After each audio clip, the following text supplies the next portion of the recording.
दर्शक नमस्ते, शुभ बिहानी। My name is Saraswati. Okay, आज चाहिँ म सधैँ होटेलमा खाना बनाउँथेँ भने आज चाहिँ म अकोमोडेसनको किचनमा छु। सो मलाई जति आउँछ जति जानेको छु म तपाईँहरूलाई सेयर गर्नेछु कि आई होप तपाईँहरूले मलाई माया गर्नुहुनेछ, साथ सपोर्ट दिनुहुनेछ भन्ने अपेक्षा गरेकी छु। अनि फर्स्ट अफ अल म गएँ तेल हाल्नलाई है।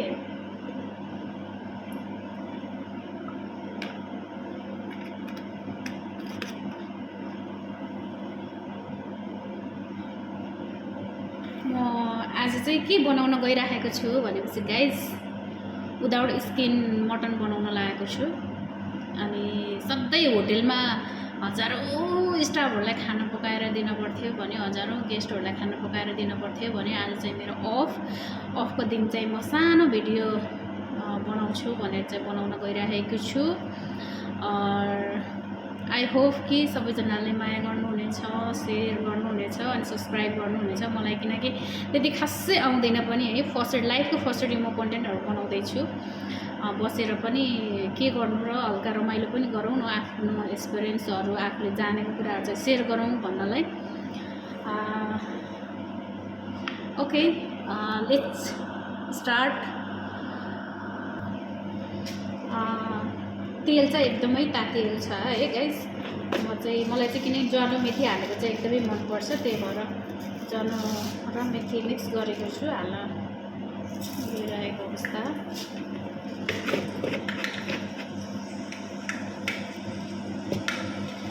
यदि मबाट गल्ती कमजोरी भएछ भने चाहिँ आई होप तपाईँहरूले क्षमा दिनुहुनेछ अनि सल्लाह सुझाव दिनुहुनेछ है। किनकि म फर्स्ट डे यस्तो खालको कन्टेन्टहरू बनाउँदैछु क्या, किनकि त्यति खासै मलाई यो युट्युबको बारेमा पनि थाहा छैन। र कमेन्ट गर्नु होला, कहाँबाट हेर्दै हुनुहुन्छ मेसेज गर्नु होला। अनि very important my life is right now, subscribe and share and comments. Let's go start. मैले यहाँनिर चाहिँ टमाटर अनि प्याज अनि अदरक र लसुनको पेस्ट अनि हरियो चिल्ली। म चाहिँ फर्स्ट अफ अल लसुन के अरे प्याज हाल्न गइरहेको छु है।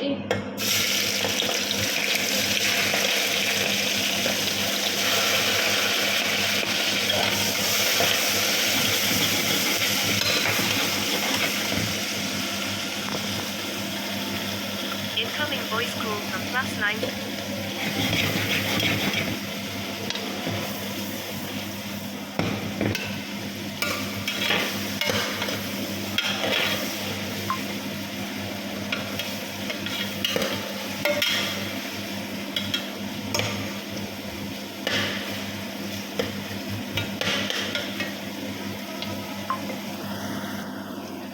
हजुरहरूलाई चाहिँ कति होटलको मात्र देखाइराख्नु भनेर आज मेरो पर्सनली मेरो किचनमा अकोमोडेसनको किचनमा चाहिँ बनाएर देखाउन गइरहेको छु है।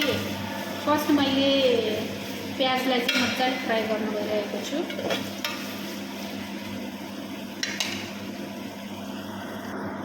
गाइस प्याज चाहिँ रातो भइसकेको छ है। प्याज चाहिँ रातो भइसकेको छ, ब्राउन कलरको भयो भने चाहिँ टेस्ट चाहिँ एकदमै राम्रो। अनि त्यसमाथि चाहिँ म हाल्न गइरहेको छु ग्रिन चिल्ली।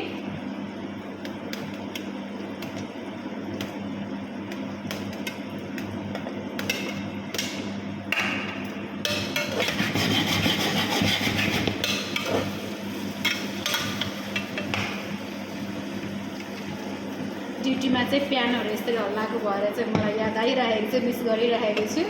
त्यही भएर अब यो प्रेसर कुकरमा चाहिँ मिल्दैन क्यारे होइन, मजाले फ्राई गर्नलाई।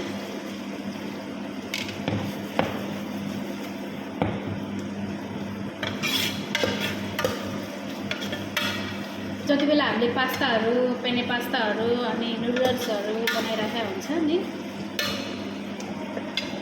प्यान ठुलो हुन्छ नि त, अनि यसरी मजाले हल्लाएर मजाले गरेर फ्राई गर्नु चाहिँ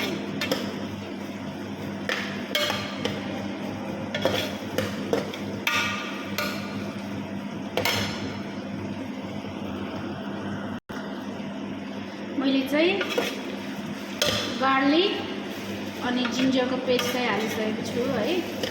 ग्रिन चिल्ली पनि हल्का ब्राउन भयो अनि अनियन पनि हल्का ब्राउन भयो। सो मैले एड गर्न गइरहेको छु कि गार्लिक एन्ड जिन्जर।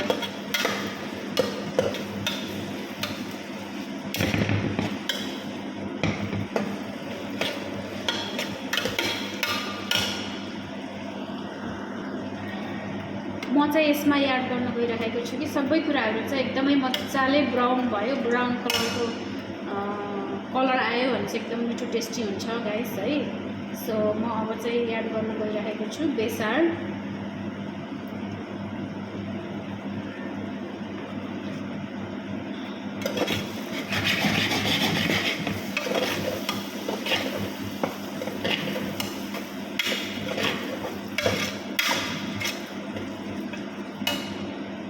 तपाईँहरूलाई देखाउँछु है म कस्तो लाग्छ कलर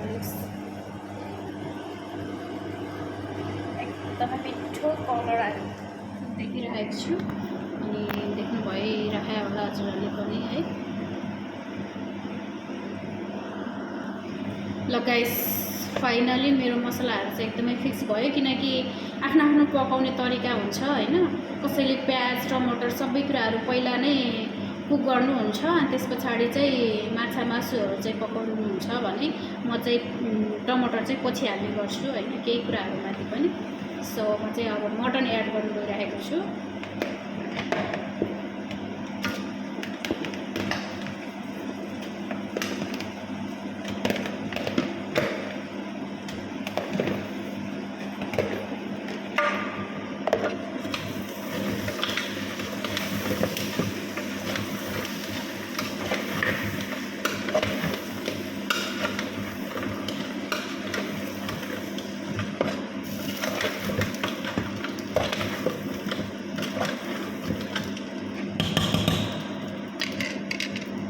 हेर्नुहोस् त कस्तो मिठो कलर आइरहेको छ यहाँ।